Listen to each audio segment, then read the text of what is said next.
আগের ম্যাচে 25 বলে 25, এই ম্যাচে 24 বলে 24, ব্যাস আর কিছু করার নাই। মানুষ নানা রকম কথা বলছে, তাদের জবাব দিতে হবে। একটা 50 মেরে আসি, 77 রান করলাম, সেঞ্চুরি করার দরকার নেই, তাও 70 স্ট্রাইক রেটে মার্কেট, আর কোনো কিছু করার দরকার নাই। বলছিলাম তানজিদ তামিম, নাজমুল হোসেন শান্ত, দুই ওপেনারের কথা। এরপর যদি পর্যায়ক্রমে আসি, মেহেদী মিরাজ আমাদের সবচেয়ে বড় অলরাউন্ডার, এখন ম্যান অফ দ্য টুর্নামেন্ট হয়েছেন বিপিএল ফাইনালে। এই ম্যাচে তাকে 4 একবার 3 একবার খেলানো হচ্ছে, আমার মন খারাপ। আমাকে বারবার কেন এলোমেলো করা হচ্ছে, আমি ভালো খেলতে পারবো না, বাস উইকেট বিলিয়ে দিয়ে আসি, আর ভালো খেলার দরকার নেই।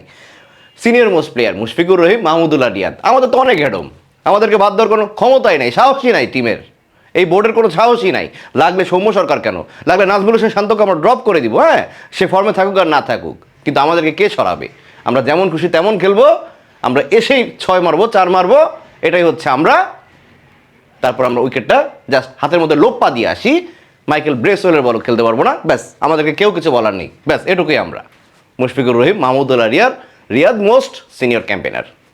এরপর জাকের আলী অনেক, তাওহিদ হৃদয় তো গত ম্যাচে সেঞ্চুরি করেছে, তার কোটা পূর্ণ হয়ে গেছে, আর কোনো রান করার দরকার নেই। জাকের আলী অনেক, তিনি একটু চেষ্টা করেছেন, বাট ওই যে তাড়াতাড়ি নেমে গিয়েছে, তার রোল তো ফিনিশার রোল, তিনি 45 করে আউট হয়ে গেলেন, ব্যাস উদ্ধার হয়ে গেল। শেষ মুহূর্তে রিশাদ হোসেন যদি ওই কটা রান না করতো, বাংলাদেশ টিম 200 রানও করতে পারতো না ভাই। হ্যাঁ, আসসালামু আলাইকুম, ওয়েলকাম করছি রিয়া হ্যাপি আজিম আমার ফেসবুক পেজ এবং ইউটিউব চ্যানেল থেকে। ভিন্ন মতাদর্শী যারা আমার ভিডিওটা দেখছেন তাদের প্রতি আমার আন্তরিক কৃতজ্ঞতা। বলতে খারাপ লাগলেও আজকে আমাকে স্পন্সর করেছে গরুর ঘাস প্রেজেন্স স্পোর্টস আপডেট, আপনাদের সবাইকে স্বাগতম। গরুর ঘাস কেন আমাকে আজকে স্পন্সর করলো ভাই? গরুর ঘাস আমাদের টিমের প্লেয়ারদেরকে খেতে দেওয়া দরকার, তাহলে যদি তাদের একটু পুষ্টি হয়, একটু জ্ঞান বুদ্ধি হয়, একটু দেমাগটা কমে, একটু খেলার ইচ্ছে হয়। কেন বলছি, তাদের ফিল্ডিং দেখে আজকে মনে হয়েছে।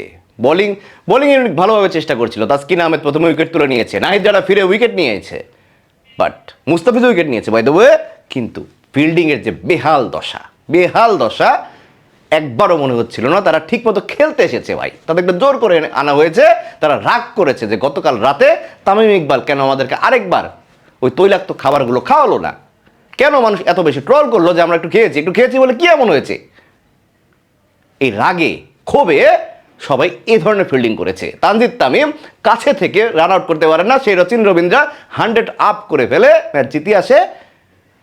তারপর আবার মেহেদী মিরাজ, আমাদের সিনিয়র ক্যাম্পেইনার মাহমুদুল্লাহ রিয়াদ লোপ্পা ক্যাচ ছেড়ে দেয় ভাই, হাতের কাছে ক্যাচ। আমাদের পাশের বাসার, আমাদের পাশের এলাকার প্রত্যেকটা ছেলে যারা মাঝে মধ্যে ক্রিকেট খেলতে নামে, ডেলিও নামে না, তারা ওই ক্যাচগুলো ধরতে পারে ভাই, আর আমি তো ধরতে পারি।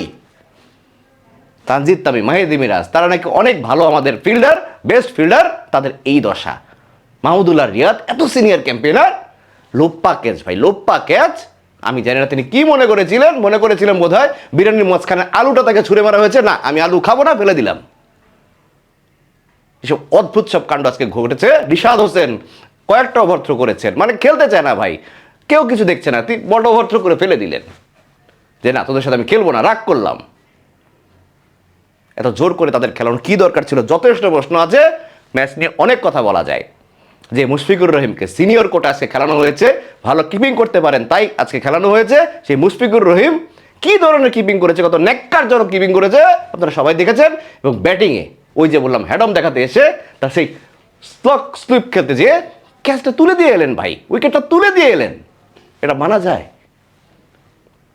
যতই বলেন এই শট খেলে তিনি অনেক রান করেছেন, অনেক সফল হয়েছেন, কিন্তু প্রত্যেকটা জিনিসের সময় থাকে, ধৈর্য নিয়ে খেলা লাগে, সিচুয়েশন বুঝে খেলা লাগে। এই জিনিসটা মুশফিক বা মাহমুদুল্লাহ কেউ বুঝতে পারলো না। Mushfiqur Rahim 273 one day international match খেলে ফেলেছে, 14টা বৈশ্বিক আসর তিনি খেলে ফেলেছেন ভাই, কে বলবে? ওদিকে বিরাট কোহলি মাত্র 7টা বাউন্ডারি মেরে সেঞ্চুরি করেন, কতগুলো সিঙ্গেল নিয়েছেন আপনারা সবাই জানেন সেটা। বিরাট কোহলির কি এমন ঠেকা পড়েছে, ওয়ার্ল্ডের বেস্ট ব্যাটসম্যান, তাও আজকালকার জন্য না, দীর্ঘদিন যাবৎ ওয়ার্ল্ডের বেস্ট ব্যাটসম্যান বিরাট কোহলি, তার এত দৌড়ে রান নেওয়ার কি দরকার ছিল?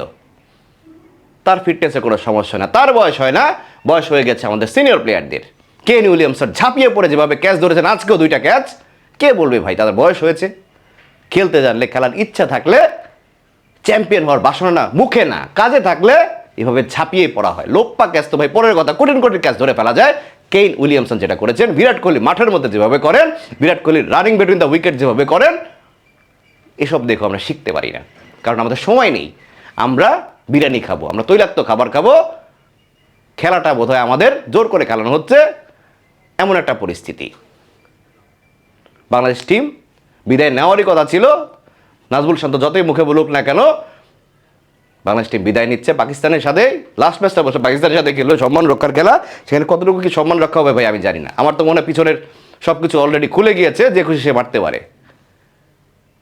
এই টিমের খেলা নিয়ে আপনারা যতই আশা দেখেন না কেন, এই দিন শেষে আমাদের মুখের উপরে বস্তা চেপে তারা আশাগুলোকে মেরে ধূলিসাৎ করে ফেলে। বডি মুভমেন্ট ভাই, বডি ল্যাঙ্গুয়েজ ভাই, এগুলো প্রত্যেকটা কথা বলে, সেই কথাগুলো আজ আমরা শুনতে পাইনি। আমরা হয়তোবা নির্বোধ, আমরা হয়তোবা কালা, আমরা হয়তোবা অন্ধ, আমরা দেখতে পাই না, শুধু তারাই পারে। ইয়াং প্লেয়াররা সুযোগ পেত, তাও পাচ্ছে না। সৌম্য সরকার নিউজিল্যান্ডের বিরুদ্ধে 169 তার রেকর্ড ছিল, তাকে বসে থাকতে হয়েছে ভাই সিনিয়র প্লেয়ারদের সুযোগ দেওয়ার জন্য। পারভেজ ইমনের মতো প্লেয়ার বসেই আছে, খেলার সুযোগও পায় না।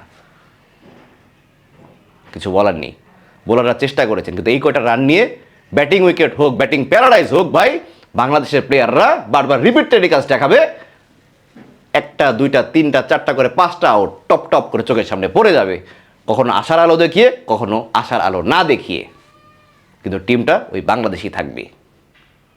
সবাই ভালো থাকবেন, টেক গ্রেট কেয়ার।